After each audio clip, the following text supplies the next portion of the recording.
At long last, Amazon has finally released a follow-up to the Fire 10 tablet they released in 2017. If you saw my review back then, you probably know that that was one of my favorite tablets because of the price tag, the screen, and the overall experience. I was honestly wondering if this day would ever come, but here we are. Was it worth the wait though? Hi there, I am Titus. We talk tech around here, and today I'm reviewing the new Fire 10 tablet.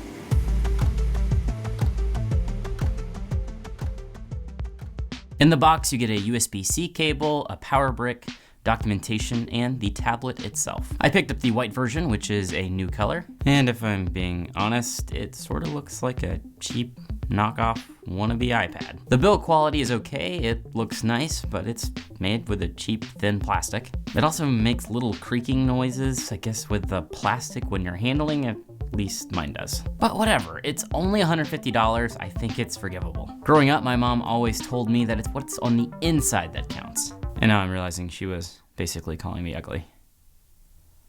At the price point, it's a pretty powerful tablet. They've improved the power quite a bit with an octa-core processor, but they did stick with 2 gigs of RAM, which is kind of a bummer, but fortunately, it doesn't hurt the experience too bad. It starts at 32 gigs of storage, but it has an expandable micro SD card slot. It even has USB-C now, which is a plus in my book. What this is a media consumption tablet when it comes down to it. And this tablet is fantastic for that. The screen is large, 1080p, and it has good color. I wouldn't say it's quite as good as an iPad screen, but it's plenty good. This is my favorite feature because typically when you buy a tablet in this price range, the screen is a corner that the manufacturers are going to cut. I've seen some ratchet screens in some cheap tablets. They're just pixelated, dull, but not with the Fire 10. It's good for games, binging TV shows, or even reading, if that's still a thing. It even has stereo speakers on the bottom, and they sound good. Comparing them to my previous Fire 10, they sound basically the same to me, at least in terms of quality and volume.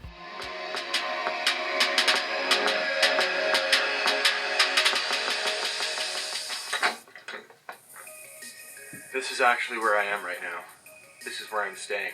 I would not be shocked in the least if it turned out these are the exact same speakers. But they are plenty loud and they sound decent. I could definitely see this tablet as a portable Netflix player. But also for a gamer, it's good because it has a nice large screen and a decent amount of horsepower behind it. I tried out Call of Duty Mobile, Madden, and Minecraft, and each of these played pretty well. Minecraft was flawless, but Madden did have a hiccup here and there, but the overall gaming experience for Madden was at least playable. But here's the thing, if you're looking for a premium mobile gaming experience, this just isn't it. It is an improvement over the previous Fire 10 for sure though. But if you're comparing it with a premium smartphone with the latest processor and GPU the chip makers have to offer, this thing just gets exposed. Here you can see a 3D Mark benchmark running. On the left is the first gen Fire 10, on the right is the new Fire 10. And the smartphone below them is my OnePlus 7T, which for Android is basically packing the best specs you can just get into a smartphone today. Looking at the two Fire 10s, you can definitely see an improvement from the last generation, but it's nowhere near as smooth as a premium smartphone.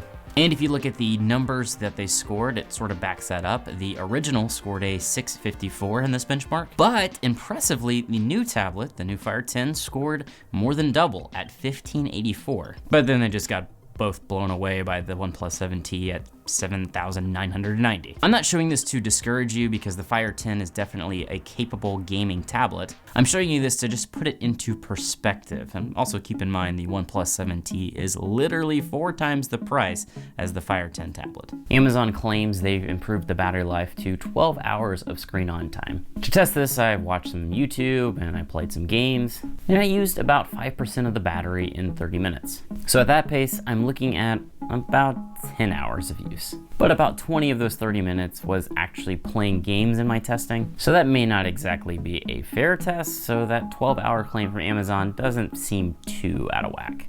What I even like better though is the standby time. I was done with the tablet one night and I went to bed and I picked it up about 10 hours later and during that time period, it only lost between 2 and 3% of its battery. I did a little number crunching, and what I took from this is that from a full charge, this tablet could last at least 2 weeks, or perhaps even closer to 3 weeks on standby. I think that's a bigger deal for a tablet because for me, a tablet isn't something that I use every day. And when I pick up my awesome new tablet, I don't want the battery to be dead. So this is an Amazon tablet, and with that comes Amazon's approach to Android with Fire OS. If you happen to go with the cheapest option and get the $150 version, you'll notice ads from Amazon on your lock screen. The ads aren't super intrusive, but if you don't like ads, which, you know, who does? You can pay an extra $15 and get an ad-free version. The Fire OS experience is fine. I do prefer regular Android, but you know, it gets the job done. If you're not familiar with it, it sort of groups everything into tabs of content like games,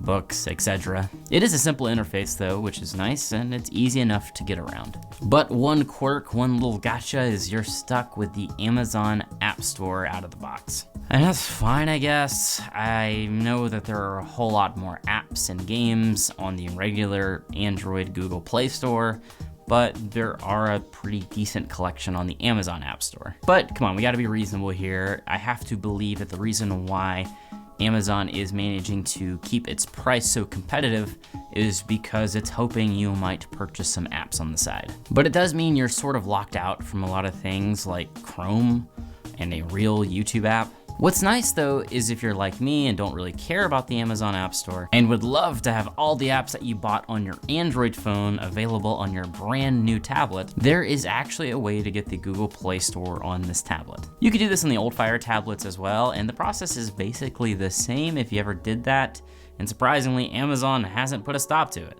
A quick Google search and you should find a plenty straightforward guide on how to do this. One thing I did try though was downloading a different launcher. Although the normal Fire launcher gets the job done, it would be nice to get a closer to stock Android experience. And yeah, you can absolutely download a different launcher. The problem is there's no way to change the default launcher on the tablet to your brand new launcher. So anytime you press the home button, you're going to go back to the Fire OS launcher, which is fine. There are some perks with Amazon's approach to Android though. Like you have some pretty comprehensive parent controls where you can set educational goals. You can change what content your child is allowed to experience. You can even set time limits on the device itself.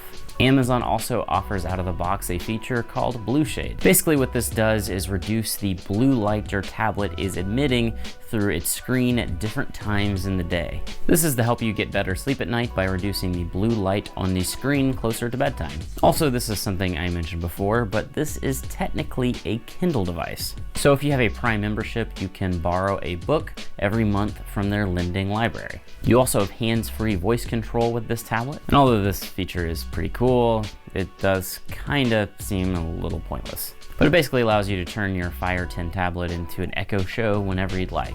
Basically, you can give your tablet voice commands with the ALEXA voice command word. I'm spelling it out so it doesn't accidentally trigger and cause you to buy toilet paper. Not that that's ever happened in one of my videos before.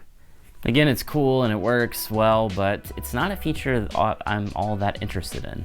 Before I conclude here, I guess I should comment on the cameras, because it has cameras. There is a back camera and a front camera, and they're just as bad as ever. I sort of wish that Amazon would just remove both of these, or at least remove the back one, and then add like an extra gig of RAM or something. You know, maybe do something useful, because no one really needs a camera on their tablet anyway. I will note that Amazon does have some accessories available, including their $40 origami case, which is especially made for this tablet if you're interested in that. And they also offer a $20 faster charging brick if you're interested in that as well. Okay, conclusion time. Do I recommend this tablet? Yeah, I think it's one of the best tablet deals available today. It's less than half the price of the lowest priced iPad, but you're actually getting a really good experience for the dollar. Do I wish it was more powerful and had more RAM and less cameras? Of course. But then I would probably have to pay more for those privileges. And I definitely want to highlight this again. I cannot get over how good this screen is. I'm not saying it's as good as an iPad screen, but I have seen some terrible screens in budget tablets. I think Amazon has a bestseller here because it's a really good sweet spot with a tablet that basically can do everything you need it to do for a cheap price. And that is a stupid low price for what you're getting. And what's even crazier is I heard this Black Friday, even though this tablet just came out and it's brand new, they're marking it down $50, so you'll be able to pick one up for just $100, making this deal even more nuts. If you're in the market for a tablet, then this is just kind of a no-brainer to me. Thank you so much for watching. Let me know what you thought of the video with a like or a dislike, and subscribe because I have more quality tech videos coming soon, and I really mean that. I know I took a little bit of a sabbatical there. I had some personal things going on. I have a day job and stuff, so I haven't had as much time for videos lately, but I am definitely gonna be having some videos coming out very soon. I'm checking out a lot of the new products that are coming out that personally I find really interesting, and definitely subscribe because they're coming up pretty quick. Thank you again. I am Titus, by the way, and I guess I'll see you next time.